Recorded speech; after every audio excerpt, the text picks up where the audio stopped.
Hello, everybody. We are Emma T and Bela. I am Emma T, and when I say Emma, you say T. Emma T. T. Emma T. And this? I am Bela. When you say Bela, you just say Bela. Bela. Okay, and we are here to take a suggestion, first of all, from you, Jeff, for our comedy improv. Excellent. Just a word? Yes, just a word, please. That would be perfect. All right. Just a word is cake. Cake. Cake. Cake. My favorite. Thank you.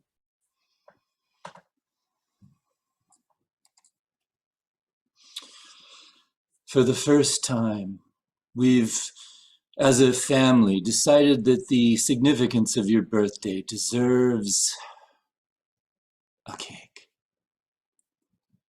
Dad, I'm 23 years old. I haven't been able to count it in birthdays before because you've never celebrated one, so technically I'm one. Daughter, you've never deserved a cake, much less a birthday before. You've never really, well, you've just never embodied what the family wanted in a child. You were always yourself, and frankly, that was never good enough. Myself? I just wanted to go out with my friends and enjoy myself and ride the bikes like the other kids and go to parties like the other teenagers. I've just lived an ordinary life, and they've all had birthdays, every single one of them. And they get great presents. Darling, the key word in everything that you just said was ordinary. And this family is anything but ordinary. And, well, frankly, the reason that you deserved a birthday cake this year is because you won the lottery. The actual lottery? I don't even remember buying a ticket. You must have bought one for me. Yes, well, there was a moment where we broke down and we thought we should do something nice for daughter. Notice how I call you daughter and we haven't yet named you. But we said we should do something nice for daughter and we bought you a ticket and well, you won. And so now we feel that we must be somewhat nicer to you than we have been in the past. So happy birthday, darling. Thank you. I'm a lottery winner. I can finally afford to move out. Well, yes, that'll make us all happier if you move out. But just if you can remember where you came from, that you came from, well, you came from my loins in your mother's womb, and never forget that. What? I won't. As soon as I've got the money, could you transfer it to me? When I say never forget that, I mean, please give some money to where you came from. Literally, your parents, who, well, although we own our own house, we could always do with another. Wow, I mean, this amount of money must be massive that I could have multiple houses and boats. It has to be a lot of money for us to be nice to you. Oh, wow. Finally, it feels like all my birthdays have come at once. Dad, you're finally being nice to me, and I finally get a birthday, and all this money. Darling, daughter, this is going to be hard, and it might sound incredibly fake and self-serving, but I feel like I should say it just in case it'll send a few more zeros my way. I love you. Whoa. I've never experienced that before. Usually you just, well, ignore me. I know, it feels strange coming out of my mouth. I frankly, I don't know what happens after this point. Well, I guess I'm leaving then. Goodbye, Dad. And I can choose my own name now. I can be whatever I want. I'm gonna call myself,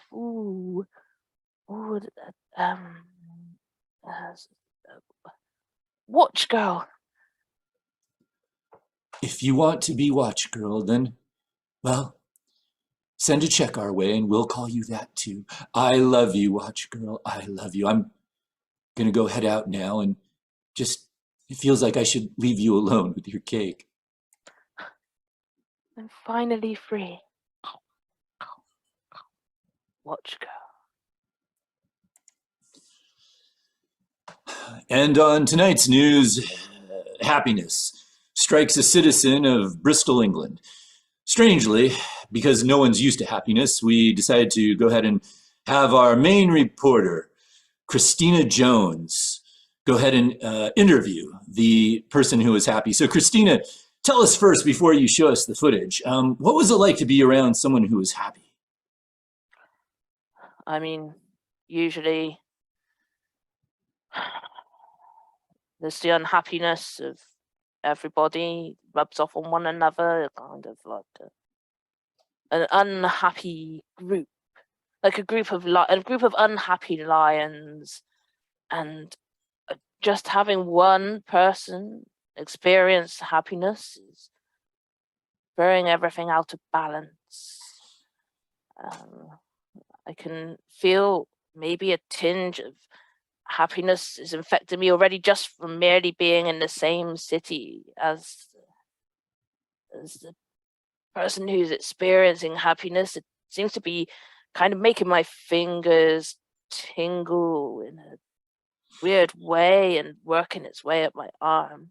Christina, I have to say, as your friend and fellow news person, I have noticed that your normal pall, your normal strange skin color, the normal yellowness of your skin that, well, it looks like, frankly, could just flake off at any moment, there seems to be some type of pinkness or redness.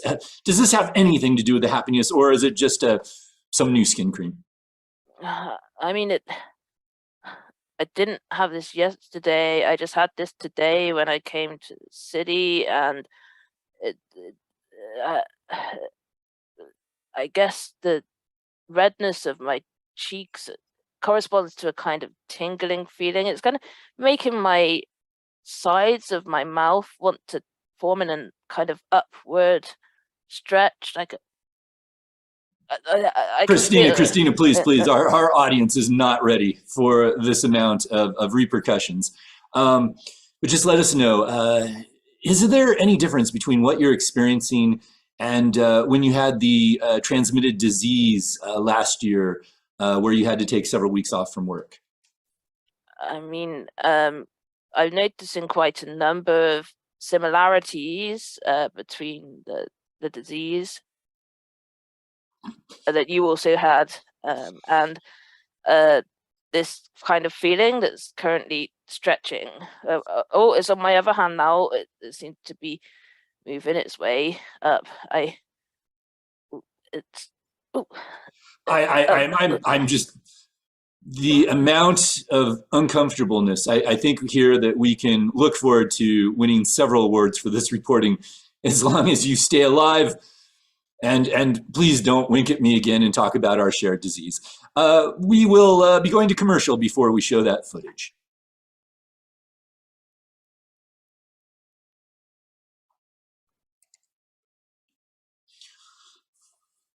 Mother, speak to me, Mother. I spoke to you yesterday, darling. Mother, it's just that I've heard that, well, there was a person who was able to, they were able to get their own name. And I was wondering, Mother, if I could get a name as well. A name? That would mean I'd have to talk to you more.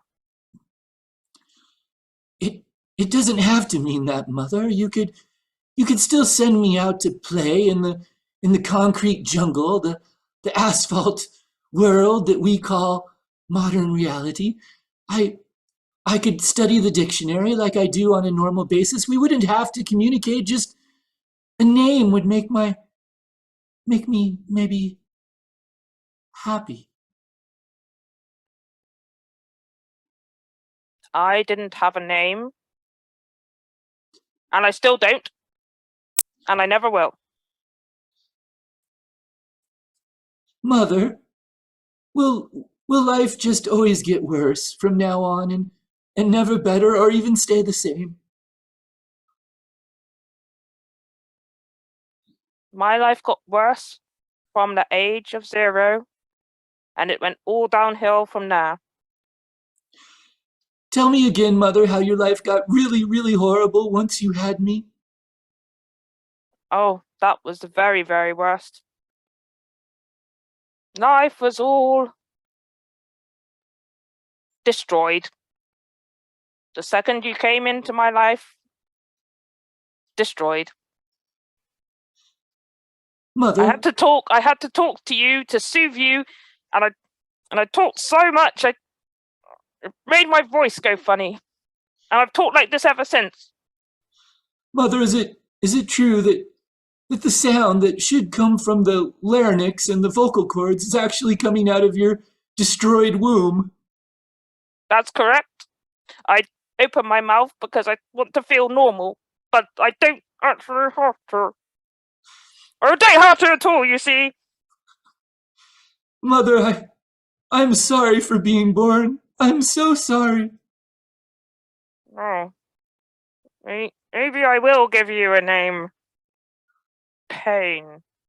And I actually moved my lips on that one because I really wanted to emphasize pain. I have a name. I have a name. My name, everyone, is Pain. My name is Pain. Whoop! Whoop! Woohoo! Let's see how many friends that gets you.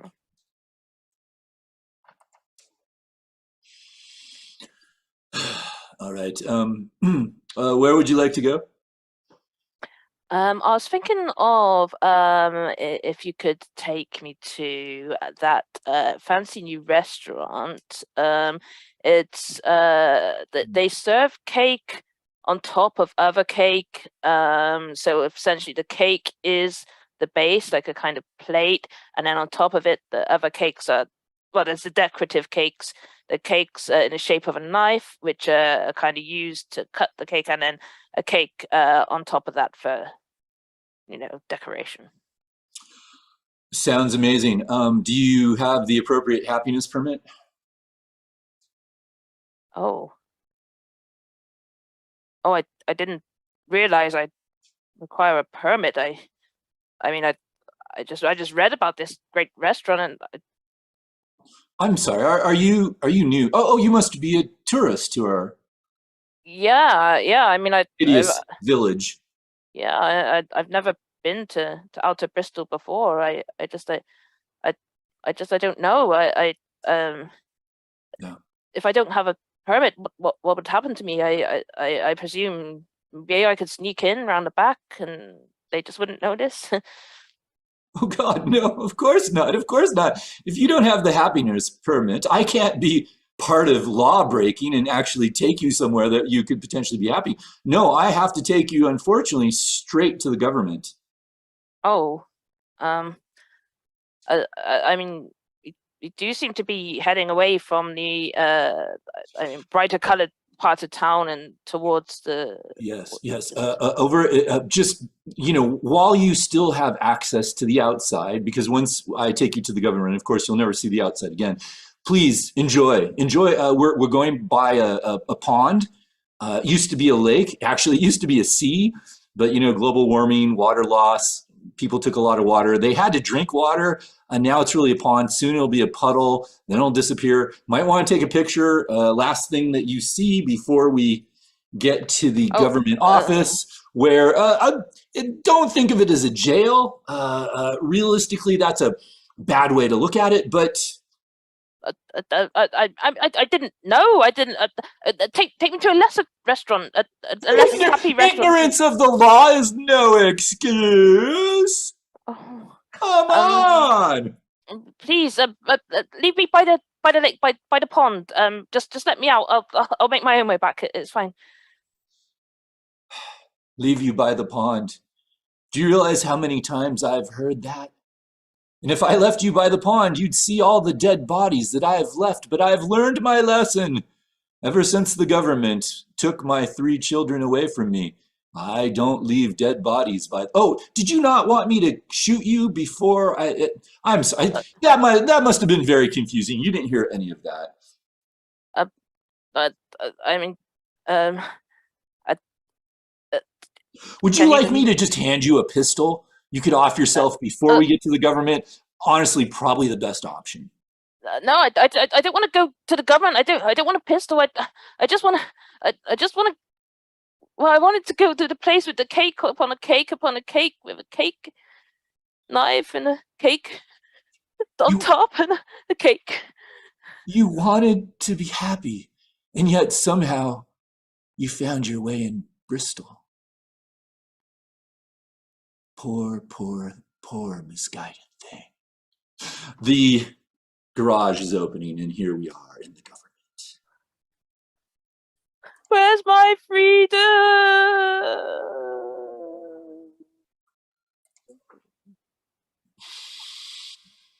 And so you say that there was someone who came to Bristol willingly. I know, sire. It's an absolute anomaly. Nobody has ever come here willingly before. The fact that they seem to have wanted to come, it's well, it astounds me that the first time it's ever happened in the history of man. We've tried so hard to keep strangers away by making this town the most hideous that we possibly could imagine. We've done so much, and yet somehow we've, or more likely you, have failed. My lord, no, I, I do not believe that it is my failure that has caused this. It must be some kind of strange free will or a mistake upon the mind of the person that came here. I've made everything as dire as possible. I've removed patches of grass so that there is just mud or just maybe the sight of a worm or the more evil boring animals that nobody wants to Wait! see. Wait! You allowed a sight of a living thing, of a worm? There are some people who like worms. In fact, there are some who eat worms for dinner in our small village of Bristol. I can't believe that I need to do everything myself. Must I retch at every street corner? Much as I would like to be everywhere, torturing every soul at any and every moment, I can't. And that is why I relied on you, with a key word being relied, past tense. Now you must die, for you have failed. No, my lord, I plead mercy for my soul. I tried so hard. I give me one more chance. One more chance? Just one. Please, my lord. I will make Bristol the most uncomfortable place to be in the world. Nobody should ever want to come here again. And happiness shall reign on every corner. I shall make sure that your face, my lord, will be upon a poster, staring down with evil red eyes upon each street corner, so that everyone knows that you are watching, and everyone must maintain their unhappiness. These are words. Words, number two. And these words sound good, and yet you have failed me. And so how do I know these words will be turned into reality with any assurance? I need assurance. I need something from you. But I've already taken away your children. I've already removed many of your body parts, especially the best ones, the most tasty ones.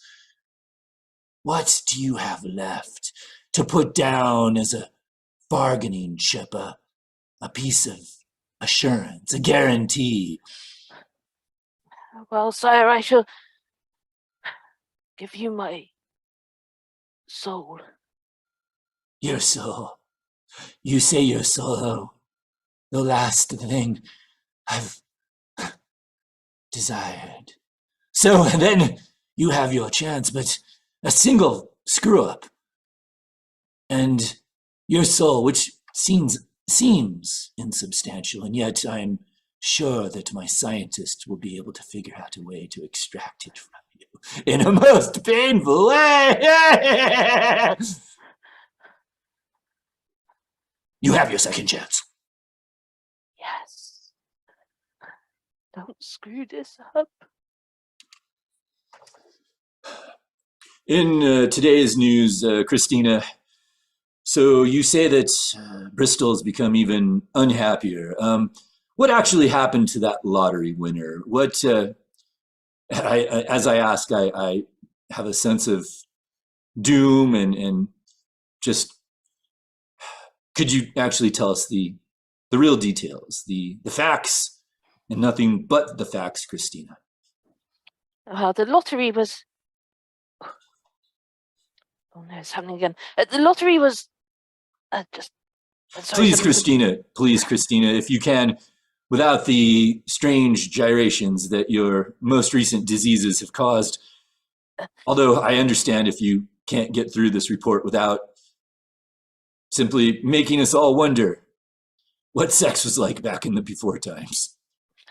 Well, so basically what happened was that the lottery winner managed to obtain the funds, but due to the devaluation of the currency, the millions soon became worth only 0.000000001 of a unit, and actually then some tax had to be paid upon the windfall based on the previous value, which was very, very high, and placed her into a crippling debt which she will never pay off until... Wait, I'm sorry, Christina. I need to look away. I can't take this. It reminds me too much of mermaid fantasies I had as a child. But please continue, Christina. I just can't look at you. Okay, so then of course with that happening, oh God, we tried to mend bridges between people that she had lost touch with, and unfortunately that also resulted in disaster because it turned out that all of them had a strange disease, even stranger. Christina, stop the cameras. Christina, I need you for just a moment. I know this means instant death. Just not quite so instant that we don't have at least 3 seconds to ourselves. Please, Christina, flap away, and let me flap with you. The best 3 seconds of my life!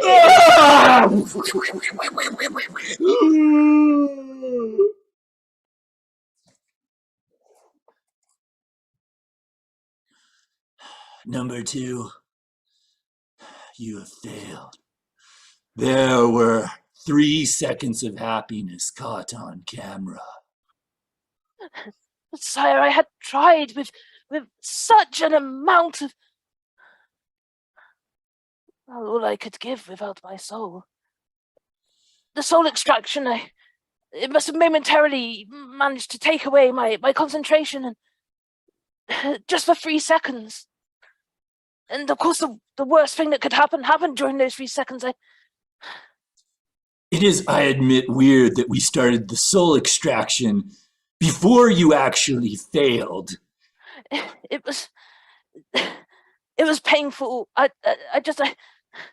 fact, sire, that you thought I would fail before you'd even fully given me the chance. But I knew that it would happen. That's why I willingly gave up the first part of my soul.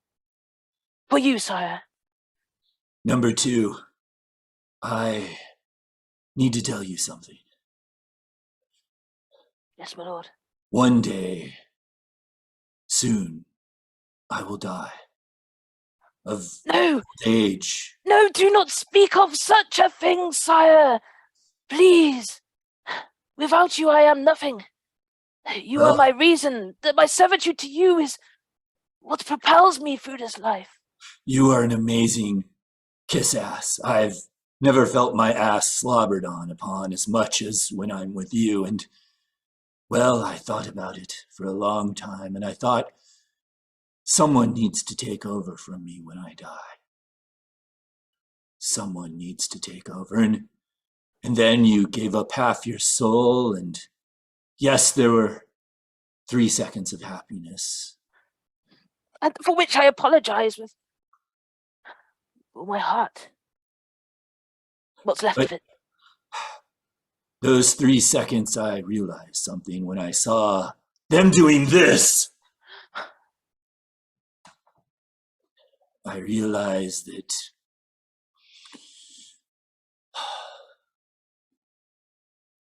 for 1 second before I die, I'd like to see only one face, and that face is yours.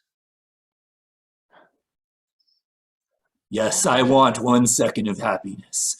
I want something that is against everything that I have stood for my entire life.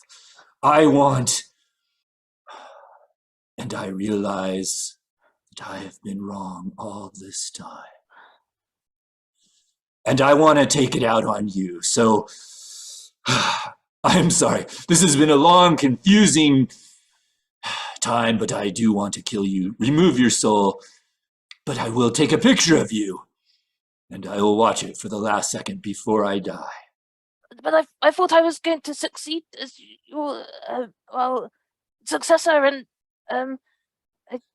No, I decided, after long thought, to give that to Christina, the news reporter, who, frankly, is the sexiest among us, and, well, the beautiful always get the best of everything.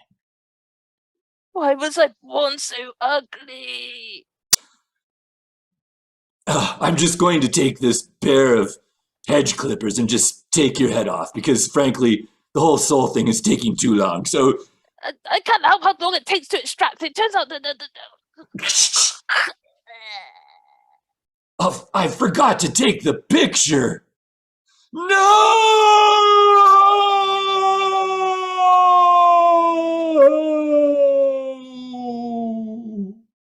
And that's our show!